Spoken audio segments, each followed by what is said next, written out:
la vie, il faut savoir se décider et être en mesure d'assumer ses choix. Mais quelquefois, il peut être difficile de prendre certaines décisions, car il peut y avoir un prix très cher à payer. Dans le prochain témoignage, il s'agit d'un couple dont la vie a été transformée par une décision qui n'a pas été des plus faciles. J'ai été élevé dans une famille catholique et on était dans un mouvement de droite, là, si on veut. C'était l'ancienne religion, si on veut, avant Vatican II. C'était les messes en latin, la communion sur la langue toujours. Et puis, j'ai rencontré Louise. C'est là on s'est rencontrés dans ce mouvement-là. Nos parents étaient tous les deux là-dedans. En fait, on s'est connus, on était bébés. Puis, en 2003, on s'est mariés. Puis, on était très religieux. On vivait notre religion catholique là, vraiment à l'ancienne. On communiait sur la langue. On allait régulièrement à la confesse au prêtre. On allait souvent à la messe sur semaine. J'ai connu vers l'âge de 8-9 ans d'aller à l'oratoire Saint-Joseph, monter les escaliers à genoux en priant. Donc, puis c'était très volontaire. C'est certain que mes parents étaient fiers de me voir avec mes frères, mes sœurs le faire, mais c'était absolument volontaire. Puis je pensais que c'était les bonnes choses à faire ces œuvres-là. Son frère, le frère de Louise, il était déjà chrétien. Puis on était allés chez eux à un moment donné, puis on discutait de... Je me souviens pas comment c'est venu, mais j'ai fini par lui dire, ben si Dieu a choisi de créer l'univers par le Big Bang, ben tu sais, il est capable de le faire, tu sais. Fait que là, mon frère, il a dit, je vais te prêter un DVD. Il me prête un DVD, c'est un créationniste américain. Puis c'est environ 8 heures de séminaire. Puis moi, j'ai vraiment accroché là-dessus parce que je suis un gars très logique, tu sais. Je vais vraiment par la logique. Puis quand j'ai écouté ça, je l'ai écouté plusieurs fois, puis j'ai vu tout de suite, j'ai dit, la Bible est vraie.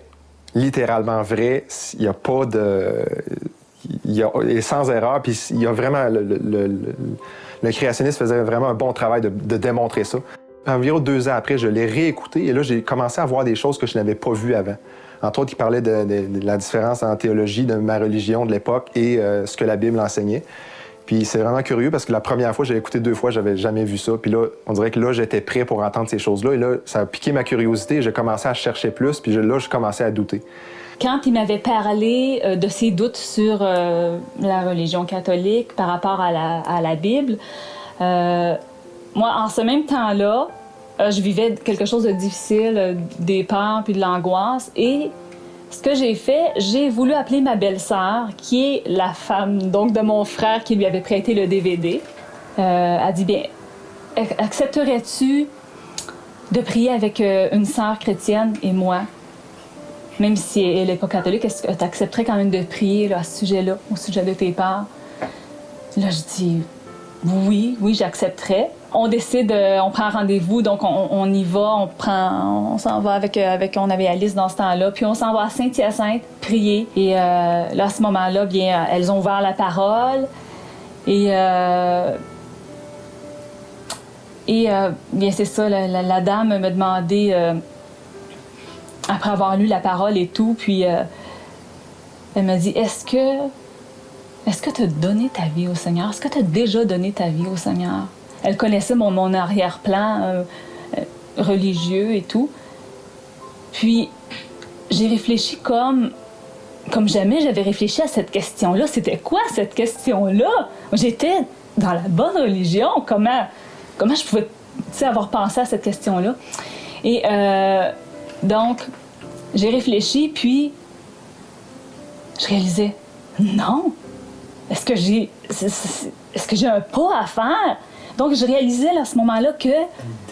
Une décision. Il y avait une décision vraiment que je devais prendre. C'était pas parce que je suis née catholique ou que je suis née baptiste ou quoi que ce soit que tu es sauvée par défaut. Non, tu as une décision à prendre. Et là, je le réalisais comme jamais j'avais réalisé ça. Moi, la religieuse qui était vue comme un peu le modèle dans ma famille aussi, mes cousines, mes sœurs et tout. Je réalisais que j'étais rien, j'étais que poussière et que ça me prenait Jésus. Et donc, à ce moment-là, j'ai tout de suite acquiescé, j'ai tout de suite donné ma vie au Seigneur. Oui, je veux suivre. Avec eux? Là, j'étais convaincue tellement, j'ai tout de suite donné ma vie au Seigneur. Quand on est revenu dans l'auto après, là, elle m'a raconté ce qui s'était passé.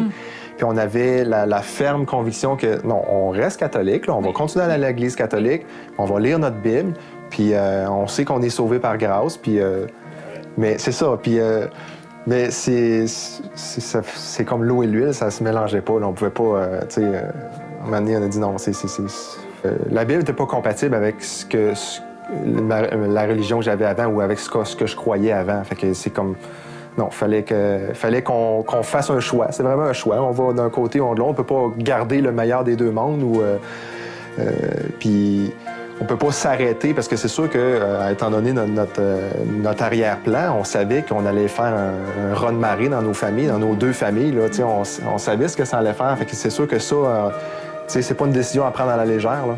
Quand on a dit OK, on fait vraiment ce choix-là, c'est la Bible, puis c'est pas la religion. Fait que je pense que c'est vraiment à ce moment-là que j'ai réalisé là, que Christ est mort pour mes péchés. Je peux pas rien faire de plus, je peux pas en faire un certain pourcentage. Je crois que tout ce qui est écrit dans la parole de Dieu, dans la Bible, c'est vrai.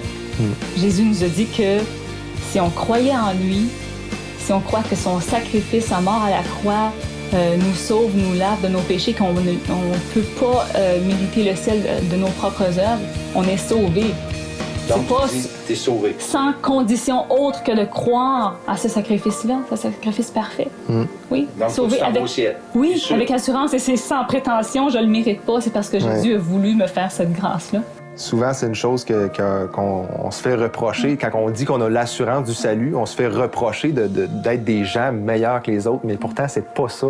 C'est pas parce que moi, je suis meilleur qu'un autre que je suis sauvé, que je vais être en présence de Christ pour l'éternité. C'est parce que lui a fait quelque chose pour moi.